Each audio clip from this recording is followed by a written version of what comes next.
The Adventure of the Priory School, Part 1. We've had some dramatic entrances and exits upon our small stage at Baker Street, but I cannot recollect anything more sudden and startling than the first appearance of Thorneycroft Huxtable, M.A., Ph.D., etc.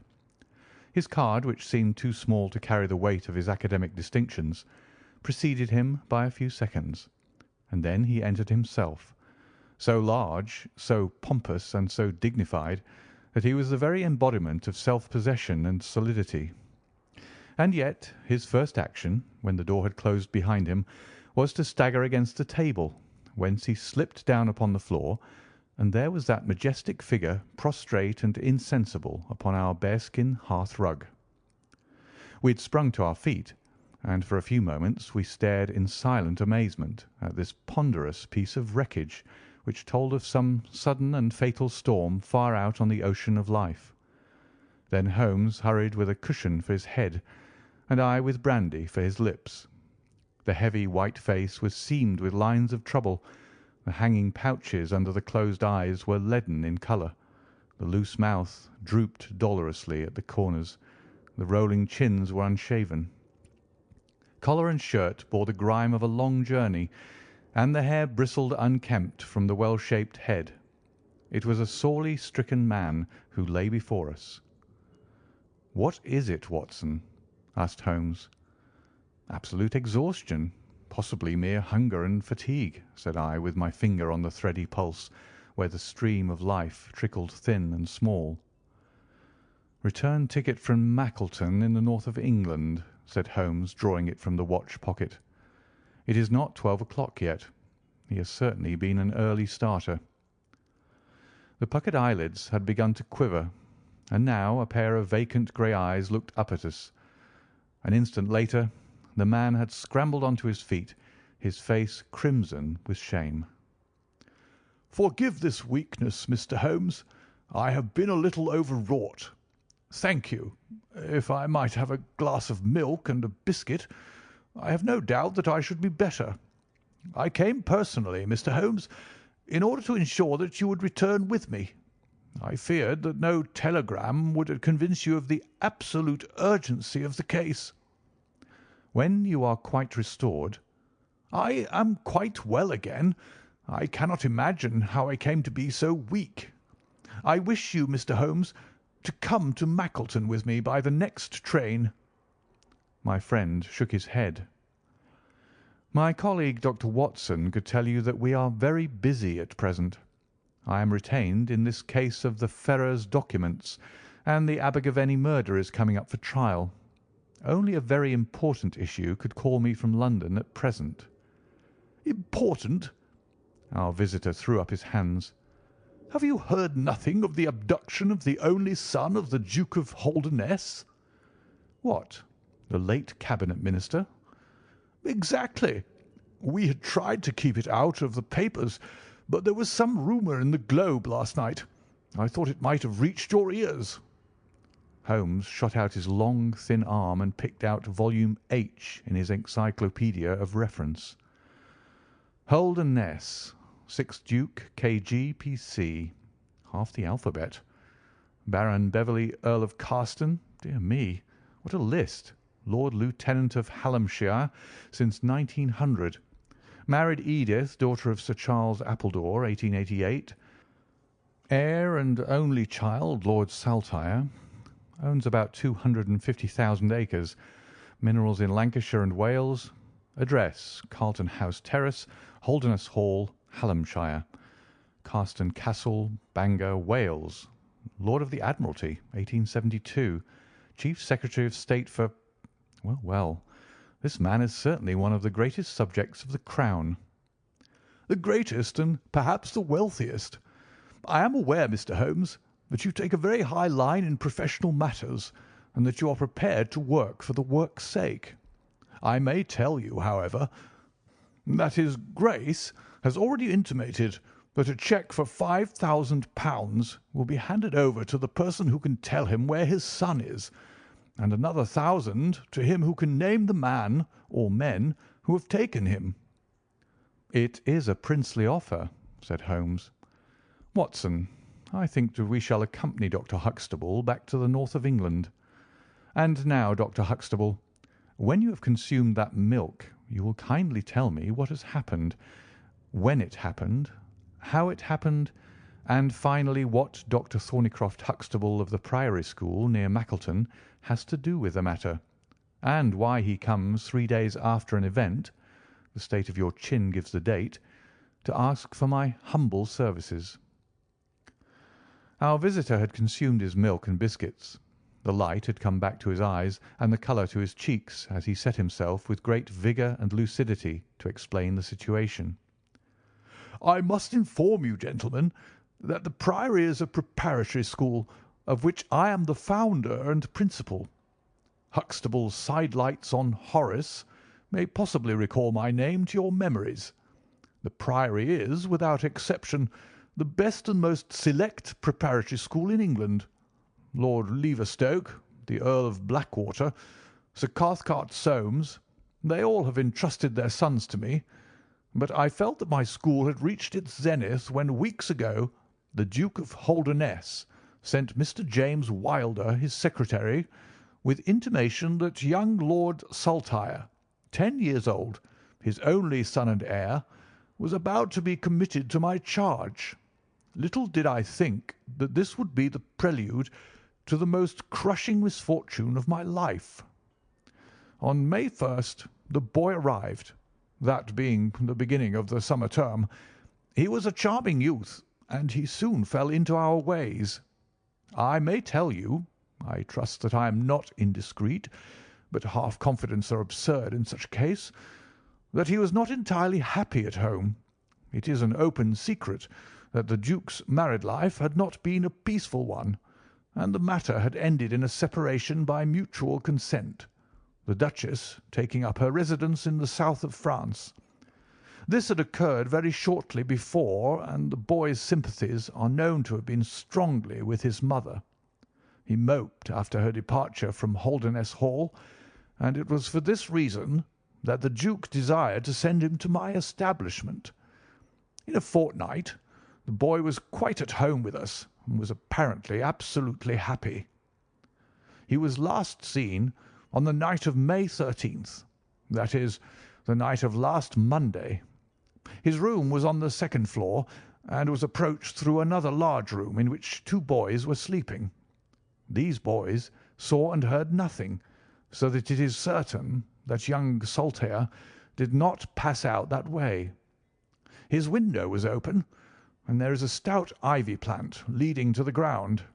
We could trace no footmarks below, but it is sure that this is the only possible exit. His absence was discovered at 7 o'clock on Tuesday morning. His bed had been slept in. He had dressed himself fully before going off in his usual school suit of black Eton jacket and dark grey trousers.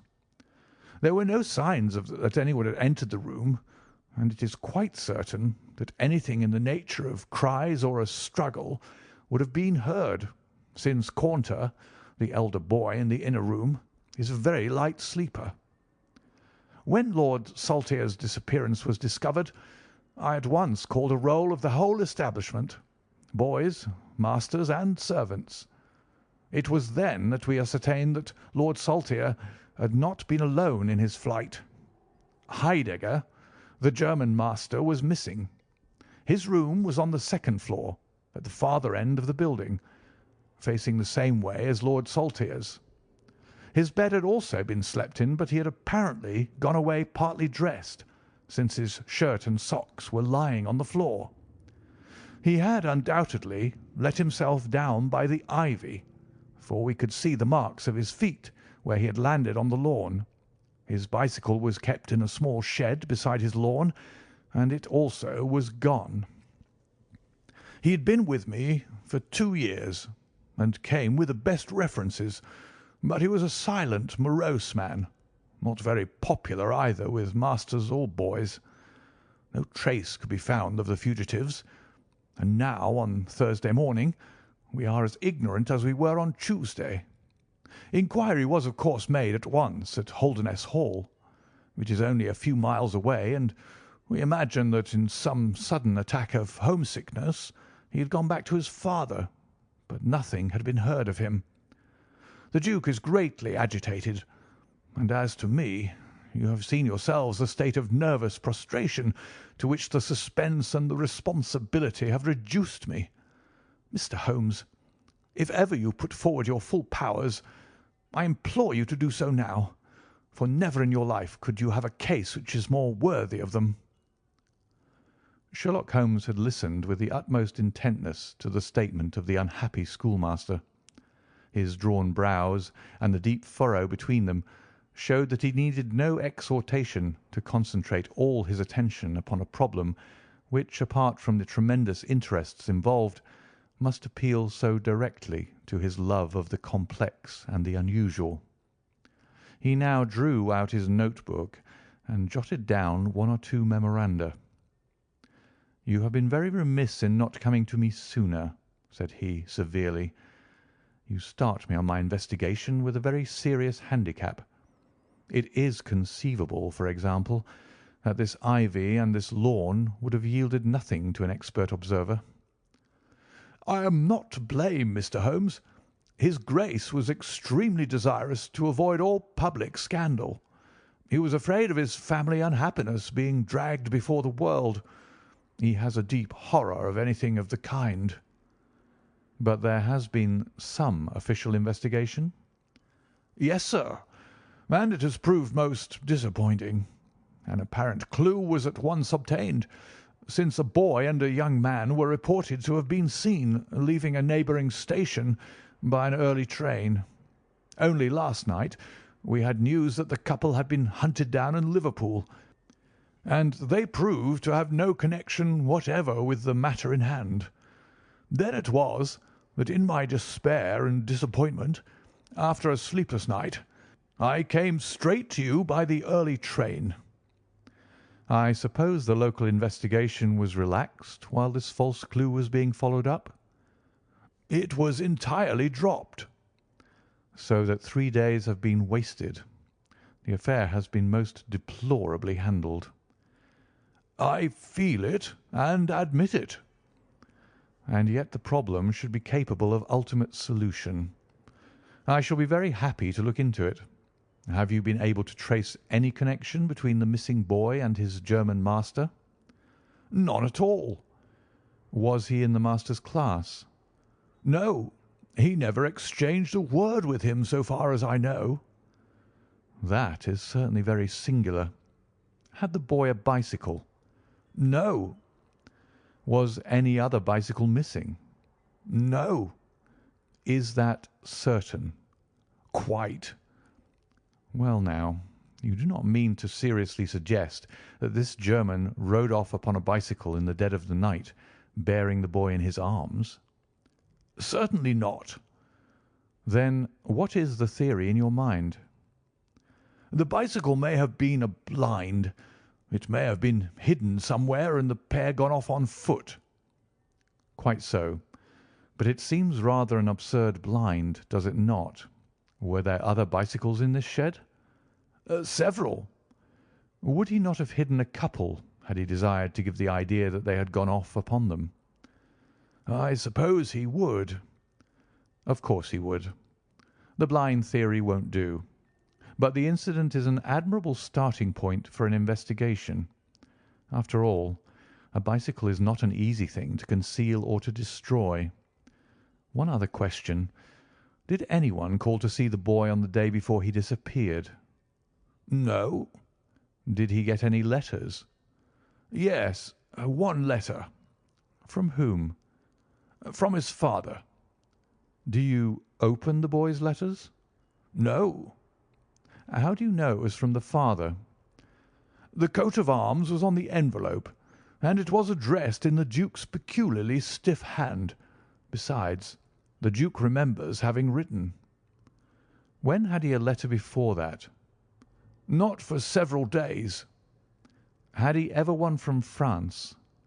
"No, never." "You see the point of my questions, of course. Either the boy was carried off by force, or he went of his own free will. In the latter case, you would expect that some prompting from outside would be needed to make so young a lad do such a thing. If he has had no visitors, that prompting must have come in letters. Hence I try to find out who were his correspondents." "I fear I cannot help you much. His only correspondent, so far as I know, was his own father." "Who wrote to him on the very day of his disappearance. Were the relations between father and son very friendly?" "His Grace is never very friendly with anyone. He is completely immersed in large public questions, and is rather inaccessible to all ordinary emotions. But he was always kind to the boy in his own way." "But the sympathies of the latter were with the mother." "Yes." "Did he say so?" "No." "The Duke, then?" "Good heaven, no." "Then how could you know?" "I have had some confidential talks with Mr. James Wilder, his Grace's secretary. It was he who gave me the information about Lord Saltire's feelings." "I see. By the way, that last letter of the Duke's, was it found in the boy's room after he was gone?" "No, he had taken it with him. I think, Mr. Holmes, it is time that we were leaving for Euston." "I will order a four-wheeler. In a quarter of an hour we shall be at your service. If you are telegraphing home, Mr. Huxtable, it would be well to allow the people in your neighbourhood to imagine that the inquiry is still going on in Liverpool or wherever else that red herring led your pack. In the meantime, I will do a little quiet work at your own doors, and perhaps the scent is not so cold but that two old hounds like Watson and myself may get a sniff of it." That evening found us in the cold, bracing atmosphere of the Peak country, in which Dr. Huxtable's famous school is situated. It was already dark when we reached it. A card was lying on the hall table, and the butler whispered something to his master, who turned to us with agitation in every heavy feature. "The Duke is here," said he. "The Duke and Mr. Wilder are in the study. Come, gentlemen, and I will introduce you." I was, of course, familiar with the pictures of the famous statesman, but the man himself was very different from his representation. He was a tall and stately person, scrupulously dressed, with a drawn, thin face, and a nose which was grotesquely curved and long. His complexion was of a dead pallor, which was more startling by contrast with a long, dwindling beard of vivid red, which flowed down over his white waistcoat, with his watch-chain gleaming through its fringe. Such was the stately presence who looked stonily at us from the centre of Dr. Huxtable's hearth-rug. Beside him stood a very young man, whom I understood to be Wilder, the private secretary. He was small, nervous, alert, with intelligent light blue eyes and mobile features. It was he who at once in an incisive and positive tone opened the conversation. "I called this morning, Dr. Huxtable, too late to prevent you from starting to London. I learned that your object was to invite Mr. Sherlock Holmes to undertake the conduct of this case. His Grace is surprised, Dr. Huxtable, that you should have taken such a step without consulting him." "When I learned that the police had failed—" "His Grace is by no means convinced that the police have failed." "But surely Mr. Wilder—" "You are well aware, Dr. Huxtable, that his Grace is particularly anxious to avoid all public scandal. He prefers to take as few people as possible into his confidence." "The matter can be easily remedied," said the browbeaten doctor. "Mr. Sherlock Holmes can return to London by the morning train." "Hardly that, Doctor, hardly that," said Holmes in his blandest voice. "This northern air is invigorating and pleasant, so I propose to spend a few days upon your moors, and to occupy my mind as best I may. Whether I have the shelter of your roof or the village inn is, of course, for you to decide." I could see that the unfortunate doctor was in the last stage of indecision, from which he was rescued by the deep, sonorous voice of the red-bearded Duke, which boomed out like a dinner gong. "I agree with Mr. Wilder, Dr. Huxtable. that you would have done wisely to consult me. But since Mr. Holmes has already been taken into your confidence, it would indeed be absurd that we should not avail ourselves of his services. Far from going to the inn, Mr. Holmes, I should be pleased if you would come and stay with me at Holdernesse Hall." "I thank your Grace. For the purposes of my investigation, I think that it would be wiser for me to remain at the scene of the mystery." "Just as you like, Mr. Holmes. Any information which Mr. Wilder or I can give you is, of course, at your disposal." "It will probably be necessary for me to see you at the Hall," said Holmes. "I would only ask you now, sir, whether you have formed any explanation in your own mind as to the mysterious disappearance of your son."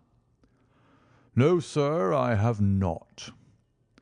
"Excuse me if I allude to that which is painful to you, but I have no alternative. Do you think that the Duchess had anything to do with the matter?" The great minister showed perceptible hesitation. "I do not think so," he said at last. "The other most obvious explanation is that the child has been kidnapped for the purpose of levying ransom. You have not had any demand of the sort?" "No, sir." "One more question, your Grace. I understand that you wrote to your son upon the day when this incident occurred?" "No, I wrote upon the day before." "Exactly. But he received it on that day?" "Yes." "Was there anything in your letter which might have unbalanced him or induced him to take such a step?" "No, sir, certainly not." "Did you post that letter yourself?"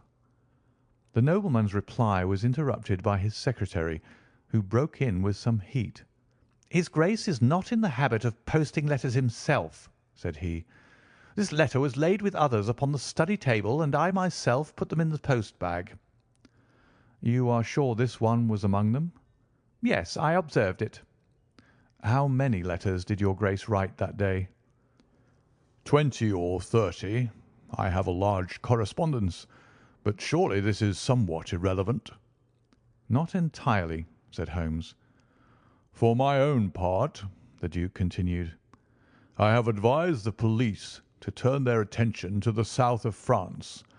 I have already said that I do not believe that the Duchess would encourage so monstrous an action, but the lad had the most wrong-headed opinions, and it is possible that he may have fled to her, aided and abetted by this German. I think, Dr. Huxtable, that we will now return to the Hall." I could see that there were other questions which Holmes would have wished to put, but the nobleman's abrupt manner showed that the interview was at an end. It was evident that to his intensely aristocratic nature this discussion of his intimate family affairs with a stranger was most abhorrent, and that he feared lest every fresh question would throw a fiercer light into the discreetly shadowed corners of his ducal history. When the nobleman and his secretary had left, my friend flung himself at once, with characteristic eagerness, into the investigation. The boy's chamber was carefully examined, and yielded nothing save the absolute conviction that it was only through the window that he could have escaped. The German master's room and effects gave no further clue. In his case a trailer of ivy had given way under his weight, and we saw by the light of a lantern the mark on the lawn where his heels had come down. That one dint in the short green grass was the only material witness left of this inexplicable nocturnal flight. Sherlock Holmes left the house alone, and only returned after 11. He had obtained a large ordnance map of the neighbourhood, and this he brought into my room, where he laid it out on the bed, and, having balanced a lamp in the middle of it, he began to smoke over it, and occasionally to point out objects of interest with the reeking amber of his pipe. Holmes' map of the neighbourhood of the school. "This case grows upon me, Watson," said he. "There are decidedly some points of interest in connection with it. In this early stage, I want you to realise those geographical features which may have a good deal to do with our investigation. Look at this map. This dark square is the Priory School. I'll put a pin in it. Now, this line is the main road. You see that it runs east and west past the school, and you see also that there is no side road for a mile either way. If these two folk passed away by road, it was this road. Exactly. By a singular and happy chance, we are able to some extent to check what passed along this road during the night in question. At this point, where my pipe is now resting, a county constable was on duty from 12 to 6. It is, as you perceive, the first crossroad on the east side. This man declares that he was not absent from his post for an instant, and he is positive that neither boy nor man could have gone that way unseen. I have spoken with this policeman to-night, and he appears to me to be a perfectly reliable person. That blocks this end. We have now to deal with the other. There is an inn here, the Red Bull, the landlady of which was ill. She had sent to Mackleton for a doctor, but he did not arrive until morning, being absent at another case. The people at the inn were alert all night, awaiting his coming, and one or other of them seems to have continually had an eye upon the road. They declare that no one passed. If their evidence is good, then we are fortunate enough to be able to block the west, and also to be able to say that the fugitives did not use the road at all. But the bicycle, I objected. Quite so. We will come to the bicycle presently. To continue our reasoning, if these people did not go by the road, they must have traversed the country to the north of the house or to the south of the house. That is certain. Let us weigh the one against the other.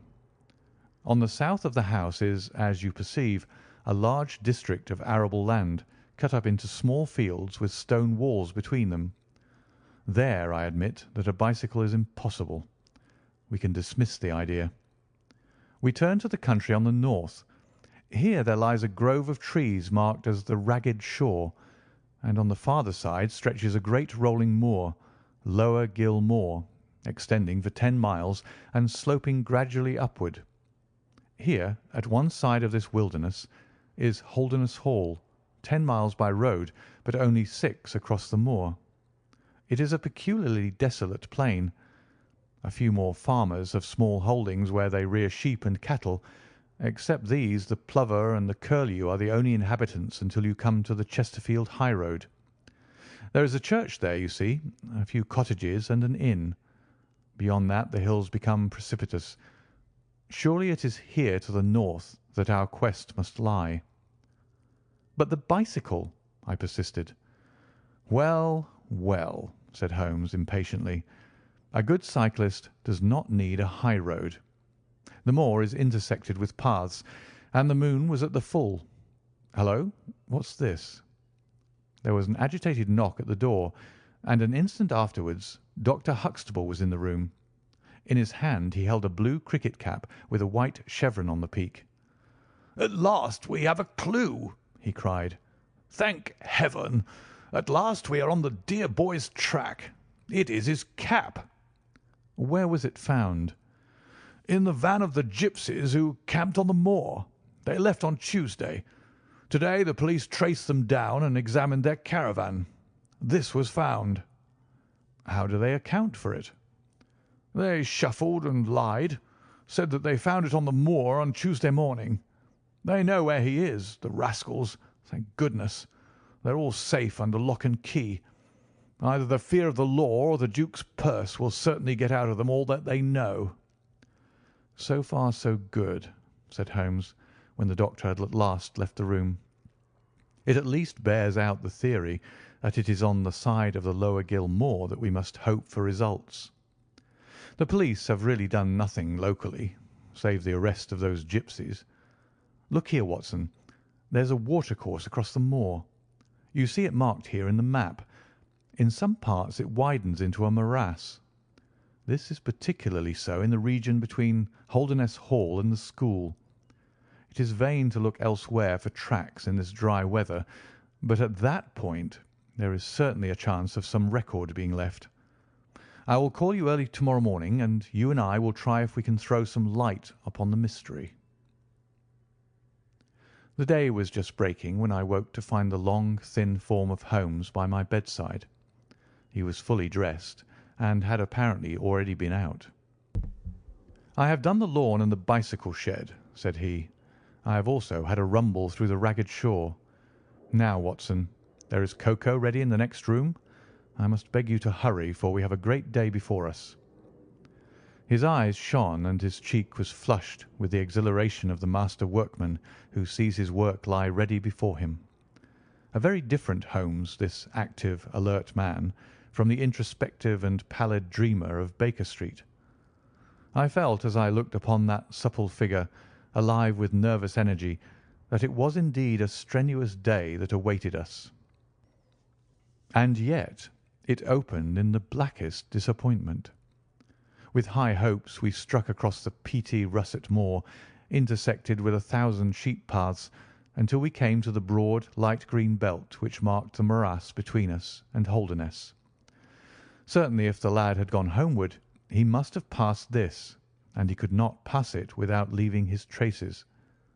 But no sign of him or the German could be seen.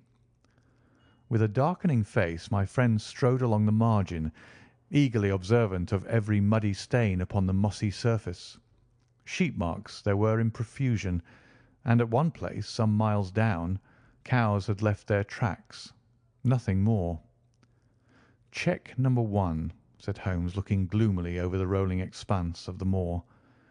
"There is another morass down yonder, and a narrow neck between. Hullo! Hullo! Hullo! What have we here?" We had come on a small black ribbon of pathway. In the middle of it, clearly marked on the sodden soil, was the track of a bicycle. "Hurrah!" I cried. "We have it."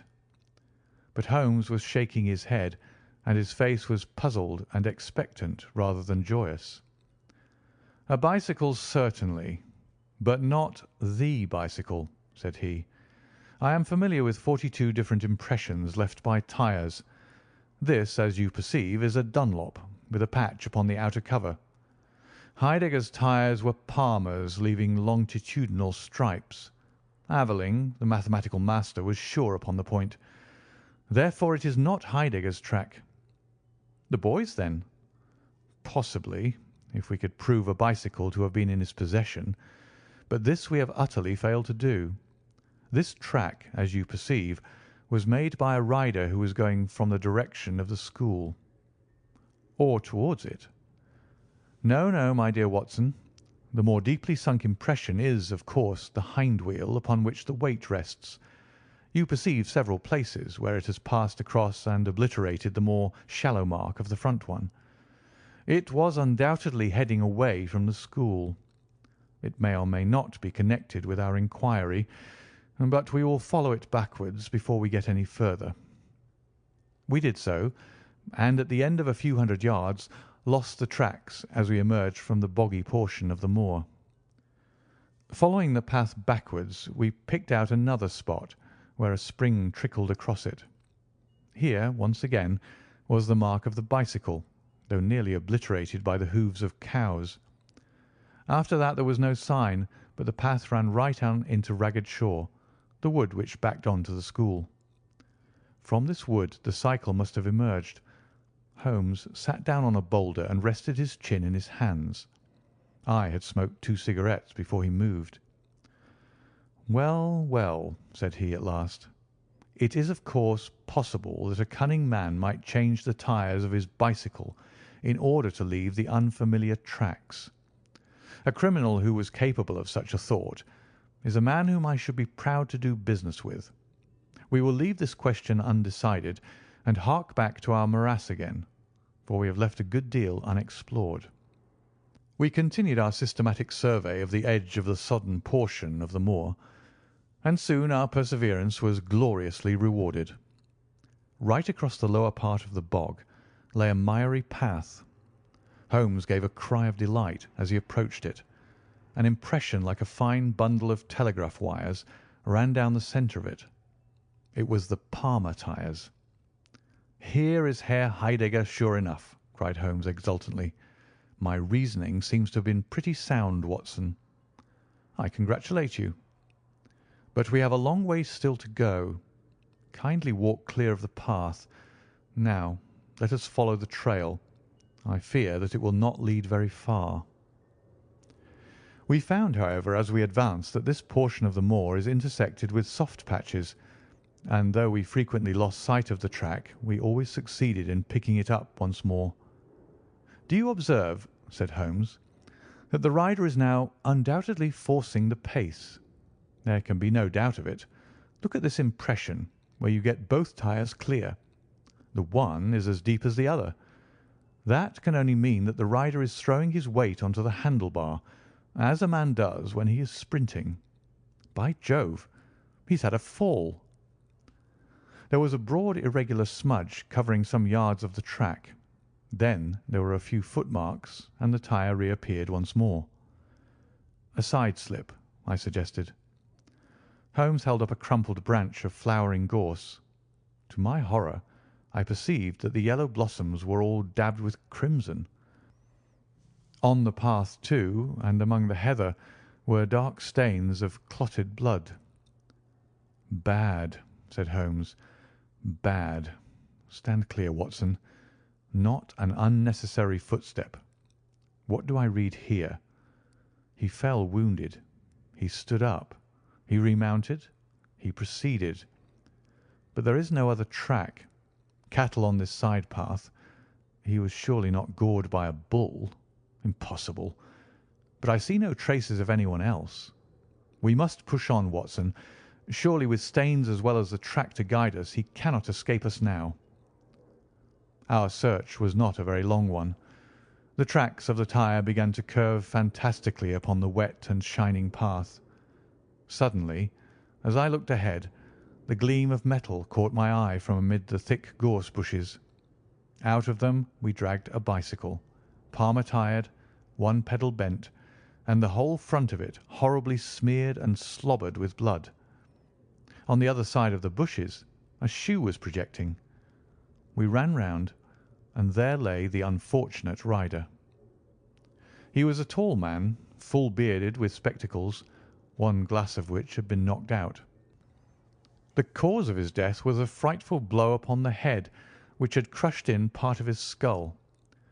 That he could have gone on after receiving such an injury said much for the vitality and courage of the man. He wore shoes but no socks, and his open coat disclosed a nightshirt beneath it. It was undoubtedly the German master. Holmes turned the body over reverently and examined it with great attention. He then sat in deep thought for a time, and I could see by his ruffled brow that this grim discovery had not, in his opinion, advanced us much in our inquiry. "It is a little difficult to know what to do, Watson," said he at last. "My own inclinations are to push this inquiry on, for we have already lost so much time that we cannot afford to waste another hour. On the other hand, we are bound to inform the police of the discovery, and to see that this poor fellow's body is looked after. I could take a note back, but I need your company and assistance. Wait a bit. There is a fellow cutting peat up yonder. Bring him over here, and he will guide the police." End of Part 1 of The Adventure of the Priory School.